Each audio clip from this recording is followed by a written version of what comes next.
So hello everyone, Radhe Radhe सभी को। तो आज बात करेंगे एसबीआई कलर के रिगार्डिंग। आज मेरा एग्जाम था सेकंड शिफ्ट में 20 सितंबर को।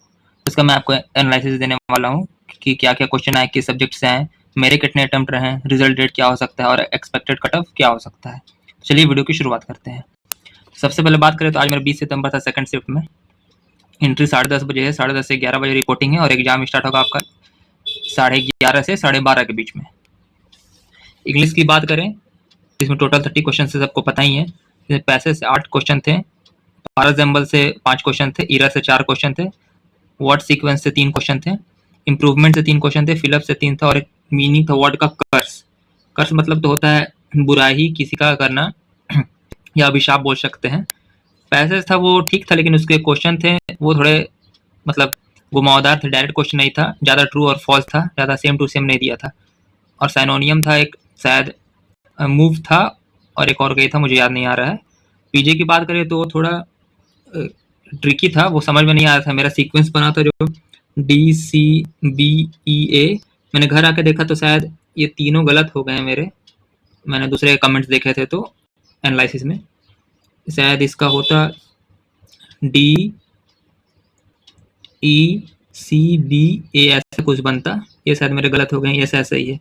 इधर के क्वेश्चन थे वो 2 क्वेश्चन तो इजी थे, 2 में मुश्किल थे। वर्ड सेंटेंस था कि फॉर्म करना थे ACB या BCA टाइप का, जो सही बन रहे थे।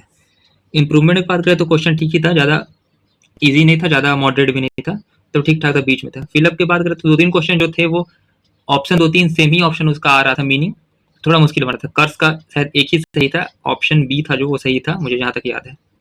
बाकी इंग्लिश की बात करें तो मेरा टोटल अटेम्प्ट रहा इंग्लिश में 28 आउट ऑफ 30, जिसमें मैंने एक छोड़ा था पैसेज का जिसमें क्वेश्चन था फिलअप वाला, वो एज पर था कुछ, in addition to, taken as, वो सब 2-3 ऑप्शन का सेम ही लग रहा था, उसमें कंफ्यूजन था और एक एरर का मैं छोड़ा था। तो इंग्लिश के पेपर की बात करें तो इजी टू मॉडरेट ही था, ज़्यादा डिफिकल्ट नहीं था लेकिन ज़्यादा इजी भी नहीं था, मॉडरेट कैटेगरी में आप इसको रख सकते हैं। सेकंड शिफ्ट की बात है ये।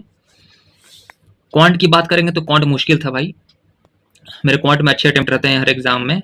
NICL AO में मेरे लगभग 30-31 अटेम्प्ट थे, लेकिन इसमें मेरे अटेम्प्ट कम रह गए।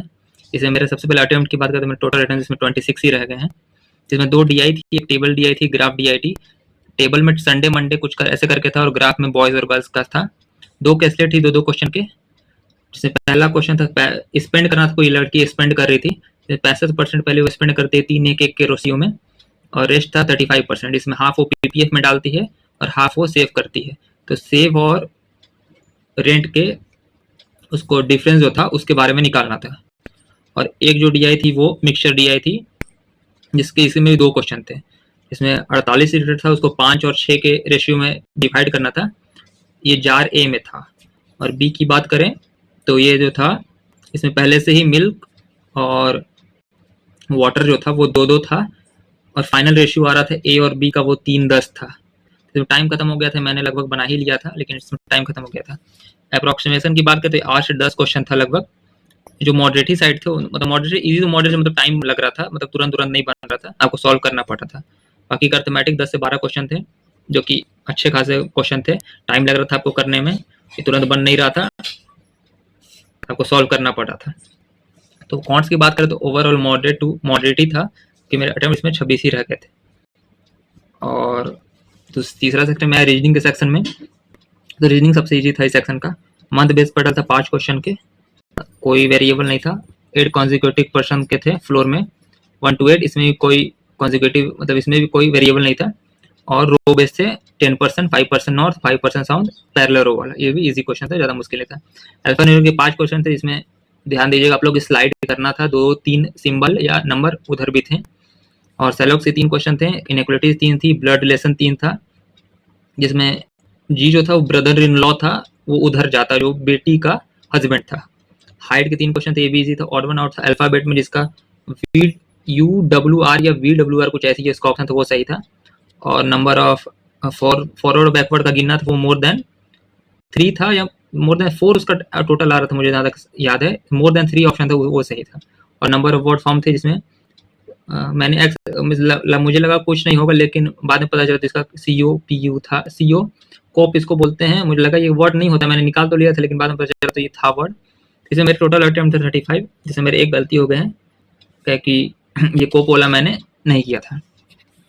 क्वांट में मेरे एक अर्थमेटिक में गलती हो गई, मुझे बाद में पता चला कि उसका आंसर जो था 6 था। वो पेन वाला जो क्वेश्चन था कि 144 रुपये में कितने पेन मिलेंगे, फिर उसको 25% कम किया जाए तो उससे 8 पेन बढ़ जाएंगे, उसका आंसर 6 था।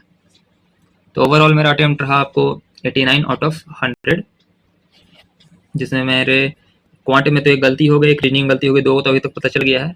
और इधर फॉर एग्जाम्पल में मेरे साथ 3 क्वेश्चन ये वाला गलती हो गए हैं, CBE वाला।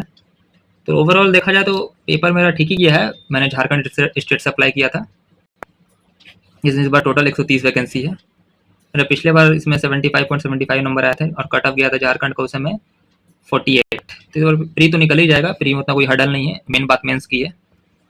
और आपको पता होगा इसका जो मेंस है वो 15 और 16 नवंबर को शेड्यूल है। अभी ऑफिशियल नहीं है, बट जब से जहाँ से लोगों को पता चला है, तो देखते हैं। मेंस तो हो ही जाएगा, उसकी तैयारी करनी है। IPS की वो भी मेंस से सामने लगा हुआ है। और पेपर की बात करें तो मैथ को छोड़ के बाकी दोनों सेक्शन इजी टू मॉडरेट ही थे, क्वांट मॉडरेट साइड था। बाकी आप लोग भी बताइएगा कैसा रहा अटेम्प्ट। मिलते हैं नेक्स्ट वीडियो में। Thank you very much.